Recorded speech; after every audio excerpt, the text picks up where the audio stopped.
Hey guys, welcome to New Zealand's biggest gap year.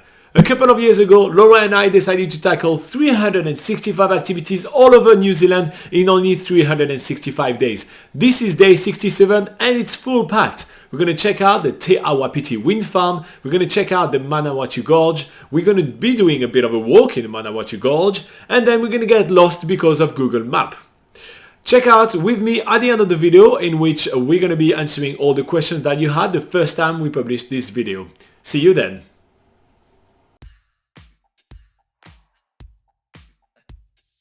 First on our list is the Te Apiti Wind Farm.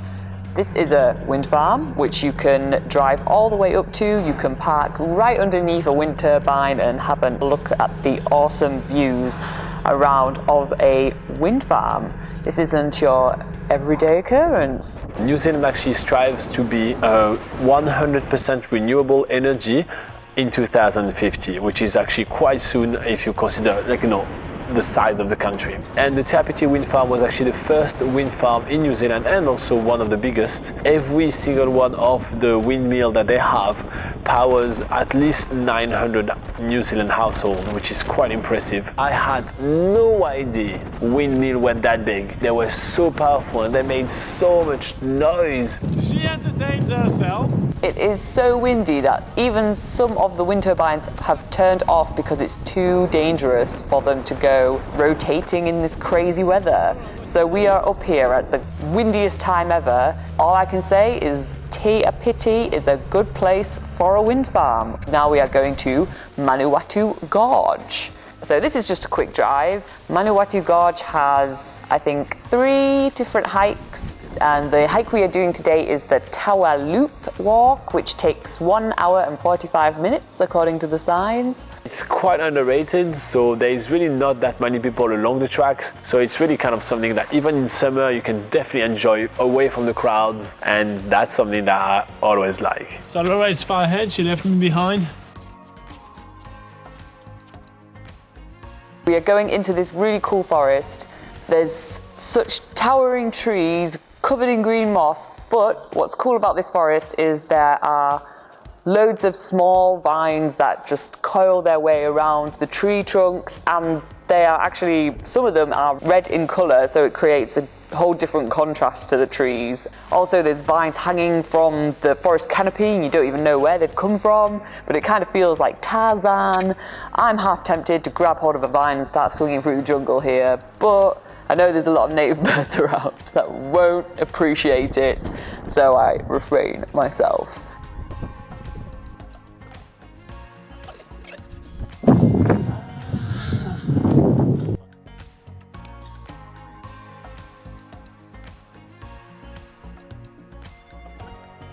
Warble, warble, warble.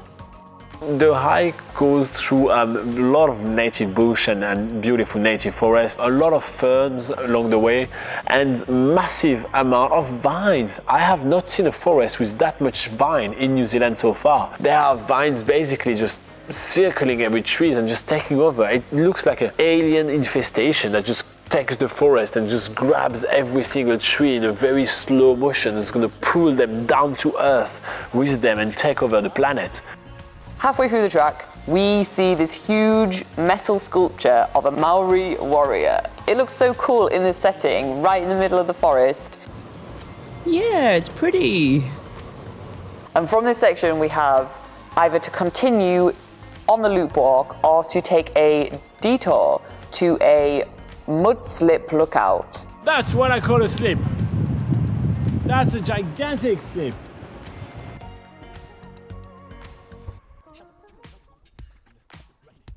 What have you found there, Robin? I found the cohea, which is New Zealand passion fruit. You can't eat it like a normal passion fruit, but you can use it to make an oil that is great for massage.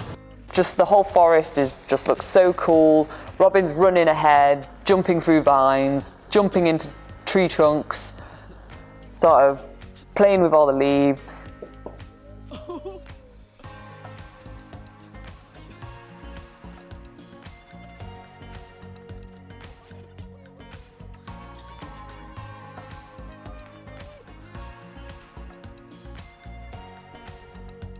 there is all those vines and those trees, and some trees are older than others. And I just stumbled upon a beautiful but very, very, very old tree. It's that old that it's completely hollow inside. Oh, it's spacious. Oh, is it? It's actually pretty spacious. So Laura is going to be sleeping here, just with all those little friends right here.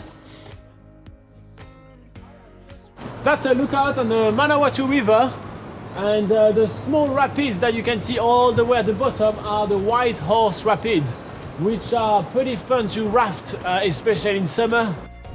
Now walking down, I mean, this forest is pretty amazing, right? Let's make it clear. I really embraced the wilderness of it, and I really embraced the mystical feel that the whole forest has. It's a very unique feeling in this forest, and the whole Maori history of it just adds another layer of mystery.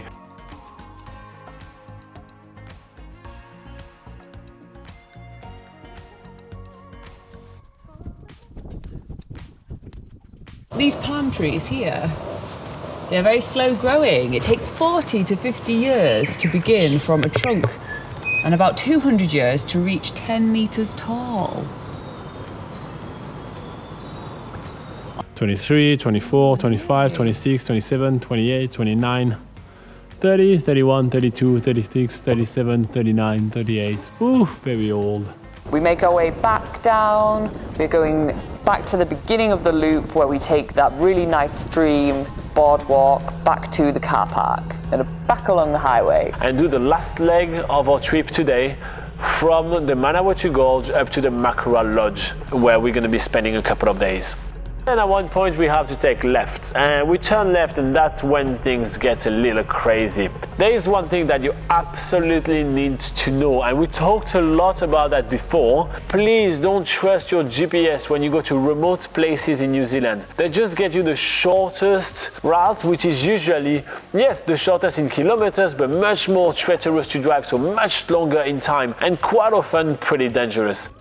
You know who we sound like? We sound like the Mythbusters. All right, Jamie. I'm Adam.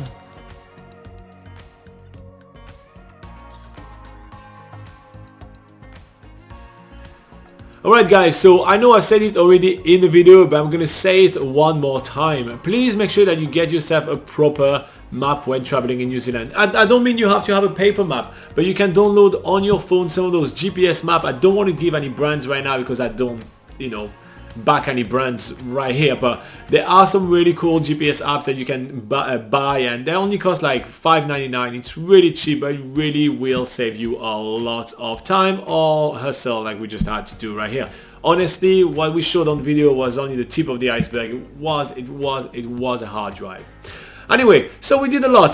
The wind farm was pretty cool to check out, and actually it's a really cool speed stop, and we had quite a few people that actually said that they really enjoy us stopping there. We even had NZWOTB. I don't really know what that stands for, but he say, I live in Ashburst and my dad works on those wind turbines, which is quite cool. So thank you very much for commenting on that. We do have a lot of locals commenting on our videos, which is really awesome. And to be fair, we've been in New Zealand for quite a while now, so we kind of are locals as well. We have a job here in New Zealand, and our job is actually to create the largest travel guide ever written of New Zealand. It's called nzpocketguide.com. There's a link to it in the description of this video. It's totally free. You can use it to plan your trip to New Zealand. So yeah, you should check it out. Again, it's totally free, so here you go.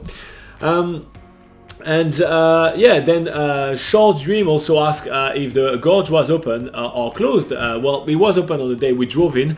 Sometimes, due to roadworks and everything, it gets closed, and that happens, but it's usually very well signposted, and GPSs are usually updated with the derivation. Oh, I can't remember the words to say that. Detours, here you go. They're usually updated with detours. If you do have questions of your own, if you currently are planning a trip to New Zealand and you want to pick our brains, you can do so very easily. First way, you can pop in every Sunday at 8 AM New Zealand time on this very channel. Laura and I are sitting down on this couch right here and we answer all your questions about traveling in New Zealand for about 1 hour. It's a lot of fun to hang out, and there is a link in the description of this video with time and date of the next session. So that's quite fun to do. Another way to do so, you can leave a comment in any of our videos, and we usually kind of pull up the best questions and we answer them during our next live session. So if you can't make it during the live session, you can do that as well. You can also check out nzpocketguide.com. It's the largest travel guide to New Zealand, as I said, and it's written by Laura and I, so there's a lot of information there. And yeah, if you want to say thank you for all our hard work, you can hit the like button. We really appreciate that, and it tells YouTube that our videos are useful.